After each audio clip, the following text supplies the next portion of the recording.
انا فاهم بس مساء الخير على حضراتكم مشاهدينا الكرام، حلقه جديده من برنامجكم صفحه الرياضه. يوميا بنكون معاكم على الهواء مباشره من 11 ل 12. يعني النهارده ابتدينا الحلقه من قبلها في الكواليس، انا وناقدنا الرياضي المميز دائما استاذ احمد درويش. ابتدينا نتكلم في الكواليس ماتش الاهلي والزمالك، مباراه القمه. موضوع الحكام موضوع جدلي جدا، يعني حكام اجانب حكام مصريين. لجنه الحكام اللي قالت قبل كده انها هتستقيل في حاله استخدام حكام اجانب، لقينا الموضوع اختلف تماما. ايه رايك يا استاذ احمد؟ اهلا بيك. مساء الخير عليكي وعلى كل مشاهدين الرياضه. طبعا زي حضرتك ما بدات كده احنا دخلنا في احداث سريعه صحيح. كنا بنتجاذب اطراف الحديث كده، لان مستجدات كتير قوي واحداث سخنه قوي، والجمهور المصري متعلق بكام قضيه وكام موضوع. فالوقت خدنا كده وان شاء الله نعمل حلقه مميزه ونقول للناس على كل حاجه هم عايزين يعرفوها مننا ان شاء الله. النهارده في كذا موضوع صراحه تم يعني اثارتهم على الساحه الرياضيه. موضوع الحكام، موضوع لقاء القمه، التحفيز بقى من كلا الناديين. ناس ابتدت تردد ان جريدو المفروض يمشي، مش عاجبهم مستوى النادي الاهلي، خاصه بعد لقاء بتروجيت. ناس كتير اتكلمت على واقعه حسين السيد، العقوبه، النادي الاهلي رافض عقوبه حسين السيد، ايقاف 4 مباريات، امور كتير، الى درجه ان احنا وصلنا ان احنا سمعنا انه في خطاب من النادي الاهلي بيهدد بيه بالانسحاب من الدوري. بصي، حابب تبتدي منين؟ نبدا بقصه التحكيم. لان التحكيم في مصر السنه دي هو ازمه، ولازم كلنا نعترف ان في ازمه وفي حدود تم تجاوزها من جميع اطراف. النادي الاهلي تضرر بالفعل في بعض مباريات التحكيم. يعني لو قلنا الاهلي استفاد تحكيميا في بعض المباريات، هنقول حتى مثلا مباراه الرجاء الاهلي استفاد تحكيميا في هدف اوفسايد لعماد متعب، ما اثرش على نتيجه المباراه. في ماتشات ثانيه كتير الاهلي كان في اخطاء تحكيميه ادت لفقدان نقاط، زي مباراه الاسماعيلي مثلا في الجونه، في مباراه مصر كان بعض برضه في اخطاء تحكيميه مؤثره وهكذا. النادي الاهلي السنه دي كان له مواقف مع التحكيم. بعت اتحاد الكره خطاب في الاول قالوا ان انا بعترض على التحكيم، ده كان في شهر 10. ايوه. خلاص التحكيم بدا تاني تجاوز المرحله دي. بعت 20 واحد او قريب جدا، او اعتقد في 20 واحد كان خطاب قال ان يعني انا لا ده يعني بالاسبوع ده، خلال الاسبوع ده قال ان انا ما عنديش مشاكل ان حكام مصريين يحكموا ماتش القمه. وكان في خطاب امبارح اتبعت خطاب امبارح بقى، خطابين ورا بعض. اول واحد ان هو بيحترم ويقدر الحكام المصريين وما عندوش مانع في وجود حكام في ماتش القمه. الخطاب اللي هو اعقب مباراه بتروجيت بقى ده المهم، اللي هو بيقول فيه ان انا برفض وجود اي حكم مصري، او مش هلعب اي مباراه فيها حكم مصري في الفتره اللي جايه، وعايز حكام اجانب كل المباريات المجبره، بستثني بس مباراه طلائع الجيش دي الوقت. النادي الاهلي مثلا في القصه دي لو حسبنا كل مباراه ما بين 30 و 40 الف دولار هيتحملهم كطاقم اجنبي، هيخشوا في حسبه 5-6 مليون جنيه. بس النادي متقبل، هيشيل، هيدفع. هو حاسس ان في ظلم تحكيمي، المنظومه السنه دي متربطه بيه لحد ما. لا، فعشان كده عايز يجيب حكام اجانب. طيب انا عندي بس يعني هي النقطه الفاصله في الموضوع، سؤال بس هعرف ردك عليه بعد المداخله الهاتفيه اللي معانا، انه يعني ليه لجنه الحكام بتهدد انها ممكن تستقيل، وليه مصره ان النادي الاهلي يعني يستعين بحكام مصريين، ورغم ان احنا كنا قبل كده عرفنا ان هم قالوا اللي عايز حكام اجانب يدفع. تمام. دي نقطه ومهمه جدا في حديثنا لانه هيتوقف عليها حاجات كتير.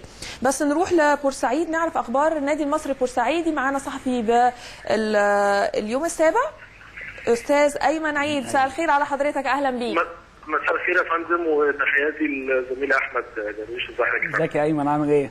الحمد لله بخير، الحمد لله. قول لنا ايه اخبار النادي المصري البورسعيدي، وعرفنا انه يعني في بعض الامور الساخنه عندكم. والله هو في البدايه طبعا بعد الهزيمه الكبيره اللي تعرض لها النادي المصري ب4 اهداف مقابل هدف من وادي دجله في مباراه الامس، يعني سريعا تقدم عضوي مجلس اداره احمد الشامله ومحمد ابو عوف. طبعا يعني الهجوم بعض جماهير النادي المصري على سياسه اداره النادي، وطبعا الثنائي ما احتملش ان هو الاستمرار وفضل الاعتذار وعدم الاستكمال. بالامس ايضا في الساعات الاولى من صباح اليوم عقد مجلس اداره النادي المصري اجتماع طارئ، يمكن حدثوا خلاله فتحوا من خلاله باب الترشيح لانتخابات مجلس اداره جديد، بعد ما واجهوا كميه كبيره جدا من الدعوات اعضاء جمعيه عموميه لسحب الثقه. ايضا وقع غرامه كبيره، عمليه كبيره على اللاعبين اللي شاركوا 50,000 جنيه وتصعيد مجموعه كبيره من الناشئين. اليوم برضو كان في اجتماع ما بين اداره النادي المصري والاسباني ماكيدا.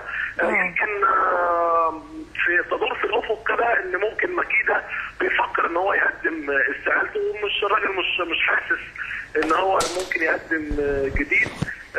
دي من كواليس الاجتماع اللي بيدور حاليا ما بين مجلس اداره النادي المصري وماكيدا.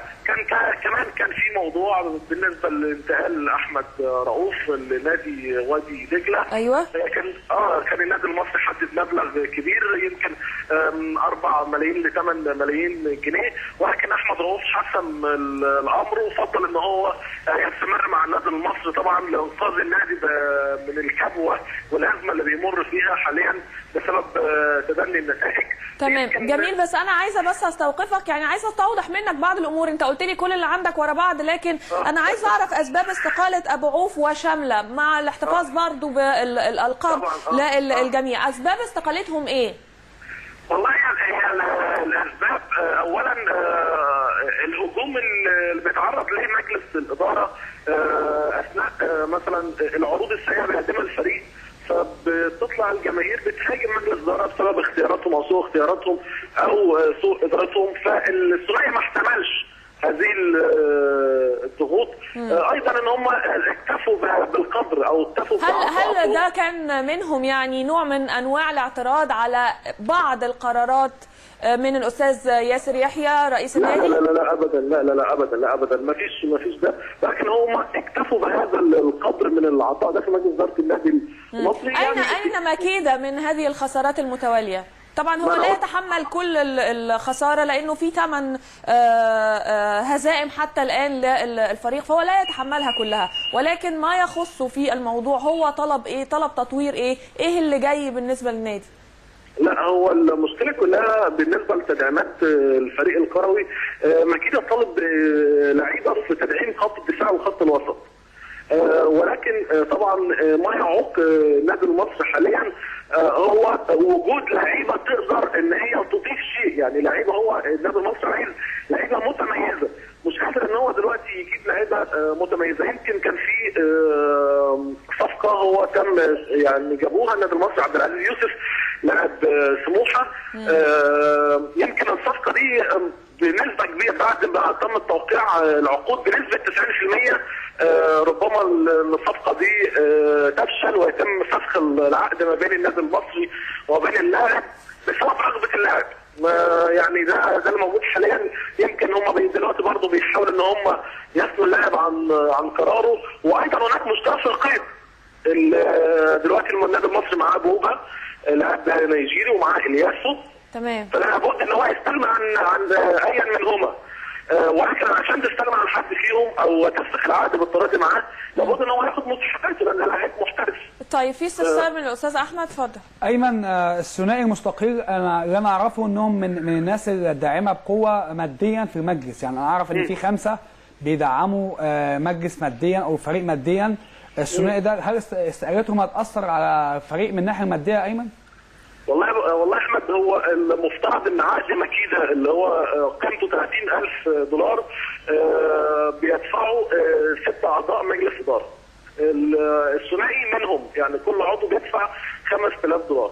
المفروض ان الثنائي من الناس المتحمله قيمه العقد، ولكن عايز اقول لك ان الاستاذ احمد الشامله نعم هو مشرف على قطاع الناشئين، بيهتم بقطاع الناشئين، ومن يعني النادي ما بيطلعش مثلا رصيد الكرت على وشك. شكرا جزيلا أيمن عيد الصحفي من بورسعيد، شكرا جزيلا للمداخلة وتوضيح بعض الأمور طبعا محتاجين نعرفها عن النادي المصري البورسعيدي. على فكرة كمان على الناحية الثانية النادي الإسماعيلي بنسمع ان في مشاكل. هيرن ريكاردو واضح انه حصل اشتباك حسب ما بيقال ويردد، حصل اشتباك بينه وبين احد العاملين في النادي، وكمان مدرب الاحمال دخل في الموضوع وقالوا ان هو يعني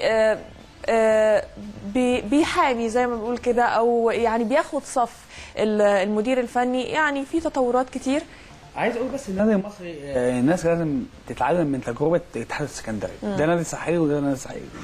النادي المصري لما كده كسب انبي وطارق العشري بعد ما انبي كان لسه فايز على الزمالك ومتصدر البطوله، شالوا مكيده فوق يعني الراس زي ما بنقول، وقالوا ده وقالوا فيه شعر تغنوا فيه. وكذلك بعد مباراه الاهلي، بعد التعادل مع مباراه الاهلي، هو المشكله في الانديه الساحليه او الانديه الجماهيريه لا تتقبل الهزائم بسهوله. يعني انا افتكر ان النادي المصري في موسم من المواسم كان عامل بدايه رائعه جدا مع كابتن مختار، وكان الراجل في المركز الثاني او الثالث في الدوري. ومع اول هزيمه كان امام سموحه 3-1 في بورسعيد، هاجر وماجد الدنيا ضد مختار، راح المختار واصبح المصري كان بينافس على الهبوط ما بعد ما كان بادئ 6-7 ماتشات في القمه. النادي الاتحاد السكندري مثال بسيط بس، شوفوا الاتحاد السكندري بدا ازاي مع كابتن حسام، هزيمه من الزمالك ثم تعادل ثم هزيمه ثم تعادل وهكذا، ثم بدا حسام بعد ذلك يحصد ما جناه. بدايه بقى انتصارات الصعود في كاس مصر، حتى وصل الاتحاد السكندري الى السادس. انت شايف ان هيرن ريكاردو يقدر يعمل ده مع الاسماعيلي؟ انا شايف ان ريكاردو كان لابد يمشي من فتره، لان الاسماعيلي تعادلاته كتير السنه دي، نتائجه مش هي، اداؤه مش هو الاسماعيلي المعروف. انا كنت افضل ان الاسماعيلي يستعين باحد ابنائه حمزه الجمل، متالق جدا في الدوري السوداني، واخد احسن مدير فني، وعنده ابناء نادي يعني يستطيعوا ان هم ينهضوا بالاسماعيلي. ودايما المدرب الاجنبي مع الاسماعيلي ماهوش حظ. فكنت اتمنى ان ريكاردو يمشي من فتره، بس وجود حزبه بقى وكلاء لاعبين وفي يعني النادي الاسماعيلي ده جواه احزاب كده. نروح لفاصل يا استاذ احمد مع كل الساده مشاهدينا، ونرجع نستقبل حلقه اليوم من صفحه الرياضه. خليكم معنا مشاهدينا الكرام.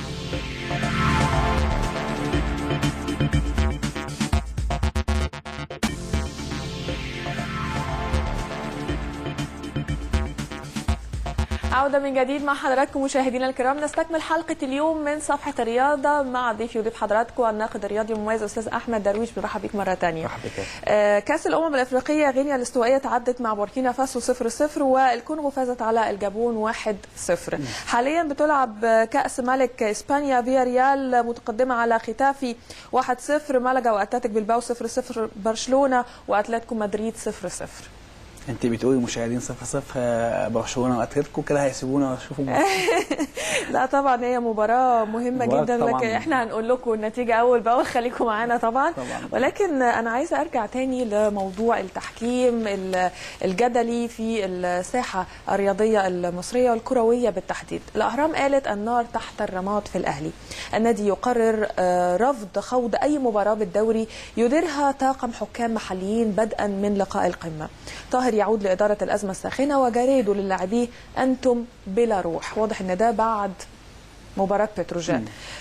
في عنوان تاني، حكام أجانب للقاء القمة وباقي المباريات بالمحليين، والمسابقات تعاقب جريدو وحسين بالإيقاف والغرامة. نروح للدستور. معانا صلاح يبعد لاعبيه عن مفاوضات الإدارة مع المدرب الأجنبي. موضوع فييرا في نادي الزمالك. الزمالك يدخل معسكرا مغلقا الثلاثاء استعدادا للقمة، وأتيجانا يرفض رحيل توفيق. معايا كمان خبر تاني من الدستور، نزيف النقاط مستمر بعد التعادل مع بتروجيت. جريدو بيتهم الحكام بمجاملة الفرق على حساب الأهلي، ورمضان السيد راضي عن النتيجة. غيابات بالجملة قبل مباراة القمة. القلعة الحمراء تكتفي بتغريم حسين السيد رغم انتهاكه أعراف الروح الرياضية، والمسابقات تقرر إيقاف اللاعب 4 مباريات، ولجنة الحكام تحقق مع الصباحي حكم اللقاء. الأهرام أيضا قالت اليوم مباراتان في أفريقيا بغينيا الاستوائية، القصد طبعا على بكرة. تونس في اختبار صعب أمام زامبيا، والرأس الأخضر تبحث عن زمن المفاجآت مع الكونغو. عودة من جديد للحكام. زي ما بدأنا واتكلمنا، تحكيم السنة دي هو مش شرط ان احنا عشان بدأنا المسابقة او ادارنا مباراتين الاهلي والزمالك بحكام مصريين يبقى نكمل في التجربة. انا عايز اقول كابتن عصام عبد الفتاح بس هي الموضوع مش تحدي، هقدم استقالتي ولو جه حكام اجانب كنوع من انواع الضغط تقصد؟ اضمن حاجه هم ماتشات اهلي والزمالك حكام اجانب، مش ازمه على فكره.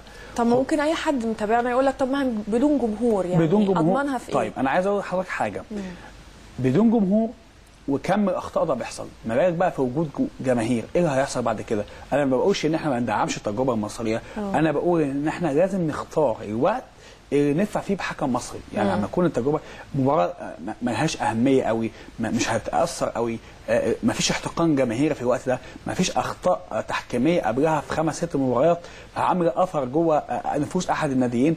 فانا بقول للكابتن عصام عبد الفتاح، اول حاجه ما ينفعش ان احنا من اسباب انهيار التحكيم في مصر فقره التحكيم في كل البرامج. فقره التحكيم في كل البرامج، التحليل يعني بالظبط. يعني انا ما عنديش، انا اعرف الحكام كتير من اصحاب الحكام بين الشوطين يفتح الموبايل ويتكلم ايه دي كانت بلانتي، ده بيأثر على الحكام، تركيزه طبعا بيأثر على التحكيم وثقته تقل. فانا يعني كابتن عصام انت احد المساهمين في هذه المهزله، انت حضرتك رئيس لجنه الحكام احد المحللين في اكبر الاستوديوهات في مصر.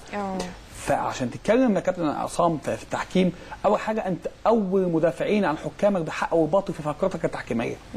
انا بطالبك بالتفرغ بقى، لو انت بقى رفضت ان انتوا في اتحاد الكوره تجيبوا رئيس لجنه مسابقات متفرغ، طالما حضرتك رفضت ولا حكام رئيس لجنه الحكام متفرغ لهذه الجزئيه، واصريت بما انك عضو مجلس اداره تكون رئيس لجنه التحكيم، حضرتك بقى تركز، سيبك من التحريف في الفضائيات، لان انت اصلا ما بتنتقدش حكامك في فقرتك، يعني حكم بيبقى مخطئ والكابتن عصام ما بيتكلمش في القصه دي. فانا عايز اقول ان الضغط الاعلامي على التحكيم ده من اسباب، مش يعني عايز اقول سوء مستوى التحكيم. فقصه الاهلي والتحكيم، لا الاهلي تضرر بالفعل من الحكام. الاهلي محق. انا كان سؤالي ليك، يعني الاهلي عايز حكام اجانب، اتحاد الكوره متضايق ليه؟ لجنه الحكام متضايقه ليه؟ هو هيدفع الفلوس طالما ان انا هدفع. احنا مش بنقول في مثل اطبق يا جاري كلف يا سيدي، الاهلي هيدفع خلاص. انت متضرر ليه؟ الاهلي متضرر من اخطائه، وشايف ان الناس دي معطله مصيرته وبيضروه، انا هدفع واجيب حكام اجانب. اتفضل حضرتك خد الفلوس واستخدم اطقم تحكيميه على مستوى الحدث. تمام. مباراه اهلي والزمالك مقبله، لا دي مباراه ممكن تحدد مصير بطوله. يعني عايز اقول لحضرتك حاجه، فوز الزمالك في على الاهلي ممكن يفرق كتير جدا ويريح الزمالك ويبعده خطوات في نحو الدرع الغائب عن الزمالك. فوز الاهلي ممكن يخلي الفرق نقطتين. لو النهارده وائل جمعه في اخر تصريحاته بيقول انه مباراه القمه اهلي وزمالك مش هي الدوري. عايز اقول لحضرتك حاجه، الاهلي لو كسب ماتشين وجايين مؤجلين وكسب الزمالك الفرق هيبقى 2 بونتين. ايوه، يبقى فاضل الاهلي انبي وفاضل الزمالك النصر، يبقى نقطتين.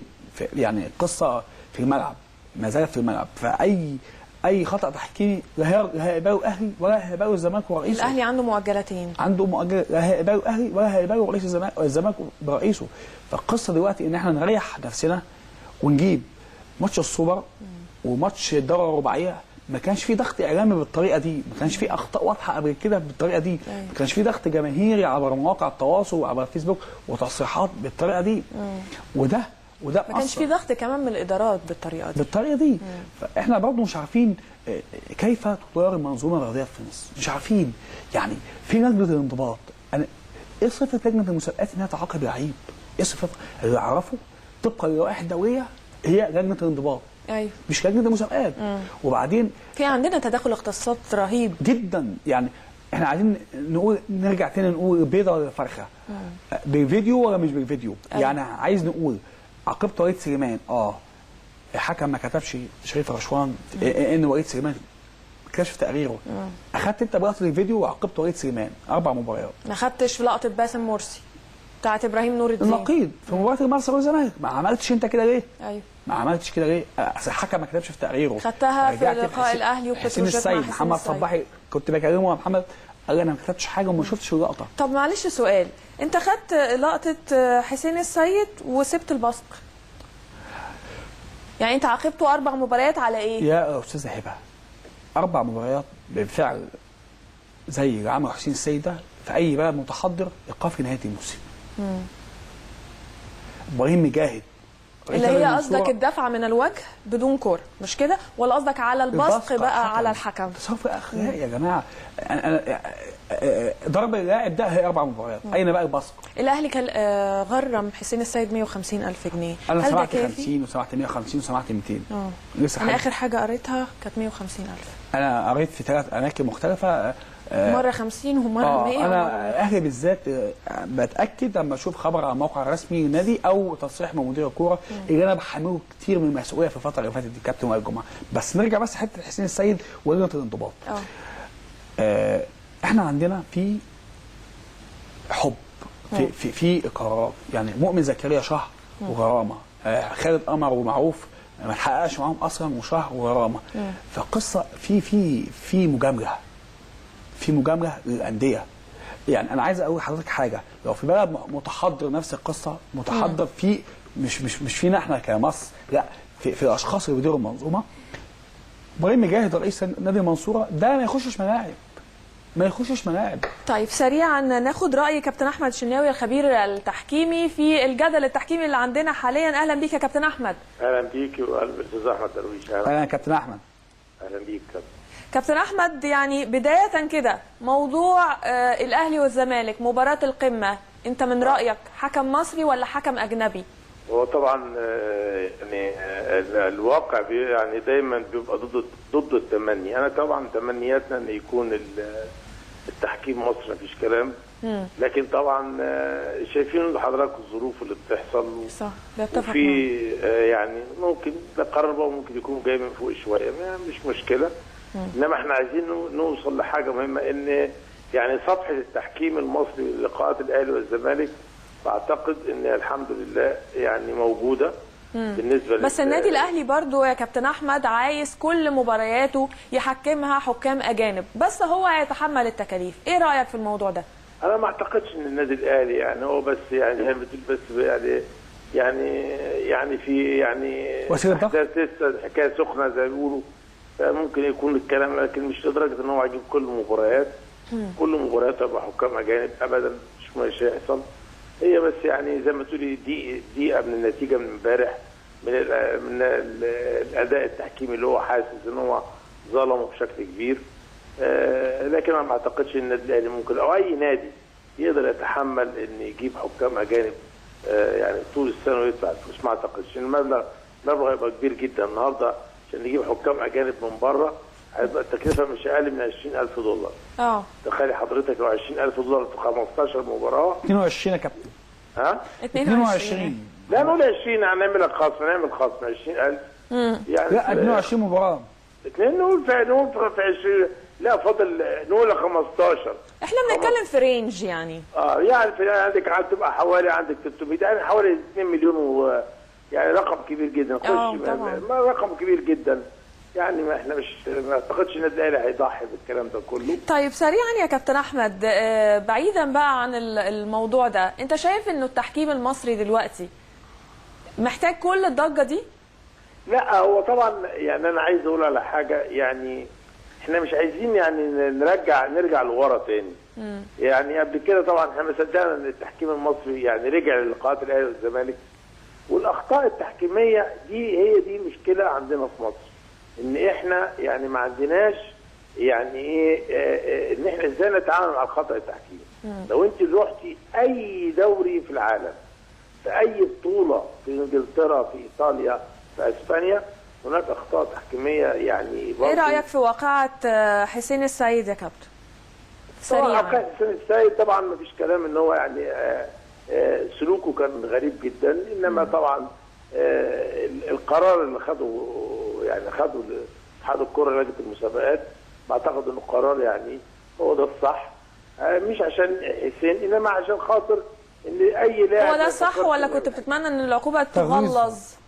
والله بص حضرتك على حاجه، احنا مش عايزين نقول العقوبه تتغلظ، لان مش ممكن يكون واحد يعني طليق حر وجه واخده مره واحده يعني من الضال للنار. بس في خلاف على الاستعانه بالفيديو وعدم الاستعانه بالفيديو، انت مع اي من القرارات؟ لا الاستعانه بالفيديو ده قانونا الاتحاد الدولي بيعمل كده. طبعا، لان النهارده الاحداث دي الفيديو دي مش تقدير فني احتساب فاول ولا ركله جزاء من عدمها، ده حدث حصل بالفعل. نعم. سلوك تم بالفعل من اللاعب، فبالتالي النهارده القرار الفيديو قرار صائب جدا ان هم يستعينوا بشريط المباراه بان هم يعاقبوا لاعب او يبرئوا لاعب. نتمنى بس تعميم الاخذ بالفيديو يا كابتن احمد في جميع المباريات عشان ما يتقالش عشان بس يعني نور خيار وفقوس ونخش في القصه دي تاني.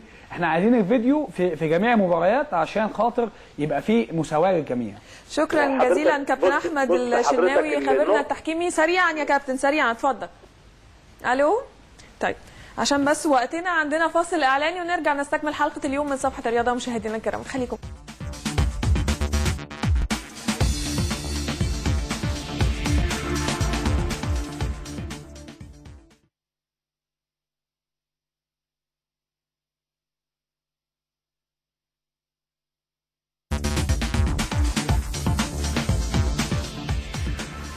عودة من جديد مع حضراتكم مشاهدينا الكرام. نستكمل حلقة اليوم من صفحة الرياضة. برحب مرة تانية بضيفنا العزيز الأستاذ أحمد درويش الناقد الرياضي. برحب بك مرة تانية. شكرا أستاذ حباب. هاخد بعض الأخبار قبل ما أسألك عن جريدو وما يردد حاليا أنه هو هيرحل عن القلعة الحمراء. رسميا الجبلية بتتراجع وتوافق على حكام أجانب لمباراة القمة بل لمباراتي القمة أيضا. الشامي بيقول $15,000 تكاليف استخدام حكام أجانب للقاء القمة، والإصابة بتحرم الأهلي من حسام غالي ومحمد هاني في مباراة القمة. مجلس الزمالك للاعبي الفريق مكافآت خاصة حال الفوز على النادي الأهلي، وواضح أنه في تحفيزات على الجانبين أهلي وزمالك. وفد فرنسي في الجبلية للحصول على صوت مصر بمونديال السيدات، نتمنى لهم طبعا كل التوفيق. طبعا بطولة كأس العالم للكرة النسائية 2019. الجبلية بتكرم ثنائي التحكيم فاروق وصلاح، يعني بعد اعتزالهم التحكيم الدوري محمد فاروق حكم الساحة والمساعد شريف صلاح. يعني حابب تقول لهم حاجة؟ كابتن محمد فاروق طبعا بالتحديد شخصية محترمة جدا وحكم مميز وتوفيق في حياته. بقى هو بيعمل في جامعة بني الفيوم مدير إدارة نشاط، وبالتوفيق يا كابتن محمد دايما يعني. وكابتن شريف صلاح كان مساعد متمكن برضه وكان بصمات في التحكيم في مصر. الزمالك صلاح مديرا فنيا لو هزم الأهلي. الزمالك بيستبعد فييرا من ترشيحات المدير الفني، وريكاردو يوافق على رحيل الشامي والمجلس يطالبه بسداد 50,000 جنيه. كرة يد أحمد الأحمر بيقول السويد أصعب محطة لمصر في مونديال اليد. بنتمنى لهم طبعا كل التوفيق. المباراة بكرة بتوقيت مصر الساعة 6. السويد طبعا منتخب قوي جدا، مباراة صعبة، ما بنقولش ان احنا نعشم نفسنا في الفوز بهذا اللقاء الصعب، ولكن وعود البعثة وعود المنتخب عندهم امل ان هم يعملوا لقاء اكتر واحسن من اللي هم عملوه قدام المنتخب الفرنسي. ظهروا باداء مشرف ولكن خسروا. احنا الحمد لله فزنا امبارح على المنتخب التشيكي، وفي اول مبارياتنا في البطولة فزنا على المنتخب الجزائري بفارق 14 هدف. عندنا فرصة زي ما كان عندنا فرصة امبارح نكسب التشيك وفوزنا الحمد لله وعدينا الموضوع ده، وان شاء الله نكون يعني صعدنا باذن الله 100% في حالة ان احنا فوزنا على ايسلندا. ولكن عايزه اقول لحضراتكم كمان واكد لكم انه النتائج الثانيه بتخدمنا. يعني امبارح كان في تعادل لفريقين في مجموعتنا، ده برضو فادنا بالنسبة للنقاط في مجموعتنا وترتيبنا، وإن شاء الله يكون الصعود من نصيبنا. يعني أنا عايزة أقول إنه الصعود حاليا يعني 99.9، بس يعني خلينا برضو نقول إنه الفوز مهم. كل من التصنيف بتاعنا في الترتيب في المجموعة نبعد عشان خاطر المجموعة اللي قصادنا فيها أول منتخب ألماني، وده حد قوي جدا، فنتمنى إن احنا ما نصطدمش بألمانيا، يبقى في ارجنتين او بولندا اي فرقه من ترتيب المجموعه الثانيه، فربنا يكرم بقى ويوفقنا في الماتشين الجايين يعني. صحيفه ايطاليه بتقول صلاح بيضغط على تشيلسي للموافقه على انتقاله لنادي روما الايطالي. انت ايه رايك في الخطوه دي؟ تعبنا بصراحه. احنا كاعلام تعبنا من قصه. تعبت من دكه البدلاء اللي قعد عليها صلاح، ولا تعبت من الموضوع كثره الانديه اللي تم ربطها بمحمد صلاح؟ يعني عدت بقى من اول اتلتيكو، جالاتا سراي، نادي ساوثهامبتون، ايفرتون، ساندرلاند، في المانيا بروسيا دورتموند، لحد ما وصلنا روما، واخيرا فيورنتينا. ده في كمان فيورنتينا عايزين يبادلوه هو. بس واضح انه صلاح يميل لروما. انا اتمنى كمتابع الكره الايطاليه ان محمد صلاح ما يروحش يلعب في الانديه الايطاليه. يعني طريقه لعب الانديه الايطاليه قوه والتحامات والواجب الدفاعي للاعبين المهاجمين هتبقى صعب مسؤوليه محمد صلاح شويه، فاتمنى محمد صلاح ما يروحش فريق ايطالي. البلجيكي جورج ليكنز المدرب للمنتخب التونسي البلجيكي الجنسيه بيقول زامبيا طريقنا للدور الثاني في مباراتهم غدا ان شاء الله، بنتمنى لهم طبعا كل التوفيق. هرجع تاني معاك لموضوع جاريدو سريعا. هو جاريدو نقطه لغز، يعني حاجه كده محيره. الراجل من ساعه ما بدا، رغم ان الظروف خدمته بحصول على بطوله السوبر، نعم، بعد ما كانت بنسبه 99% للزمالك خلاص ضربات جزاء مصدوده وضربات جزاء الزمالك محققها، بالقدر بقى الاهلي بطل السوبر. يعني هو بالقدر مش ببصمات جاريدو، بالعكس. حتى في البطوله الكونفدراليه النادي الاهلي لعب اسوأ النهائي في تاريخه. انت مع استمراره ولا مع رحيله؟ انا مع استمراره الى نهايه الدور الاول فقط. نهايه الدور الاول احيانا التغيير بيكون ايجابي. النادي الاهلي لما غير فتحي مبروك مكان محمد يوسف، ايه اللي حصل؟ فتحي مبروك كابتن فتحي استطاع انه يغير شكل الفرقه، صعد لعيبه جديده. تمام، بس انت بتفكر ان هو يغيره باجنبي ولا بمصري يرجع تاني فتحي مبروك؟ لا، اتمنى يكون مدرب مصري، وانا شايف ان للاسف الفتره دي مع كم اللعيبه اللي موجود في النادي الاهلي اتمنى يكون كابتن مختار. كابتن مختار واحد من اكفأ المدربين في مصر. دايما كان في مفاضله، دايما عم يقولوا هنجيب مدرب وطني ما بينه وبين حسام البدري، فدايما كابتن مختار كان في مشاكل مع الاداره السابقه، فكان دايما بعيد. فكابتن مختار في ظل وجود مجموعه لعيبه اللي بيمتازوا بالكره الهجوميه في النادي الاهلي، النادي الاهلي فيه كم لعيبه متميز جدا. يعني لو قلنا في مركز صناعه الالعاب في 8 لعيبه. يعني بس للاسف هو موجود بالاصابات والغيابات. حضرتك هو دلوقتي بقى عنده حيره في اختيار اللعيبه، في حيره في اختيار 18. يعني انا كمدير فني مثلا مكان جاريدو في الاثنين تحت راس حربه، عندي رمضان صبحي وعندي وليد سليمان وعندي عبد الله السعيد وعندي اسلام رشدي وعندي بعد كده مؤمن زكريا، كم لعيبه، وعندي كريم بامبو، عندي لعيبه. بس هو للاسف الراجل ده اساس الماتش ده بره ال 18 ماتش. النادي الاهلي حسم الموضوع ده وقال النادي الاهلي ما بيتعاملش بالقطعه وجاريدو باقي. نروح لفاصل ونرجع نستكمل كلامنا مع الاستاذ احمد درويش بعد الفاصل. خليكم مشاهدينا الكرام معنا.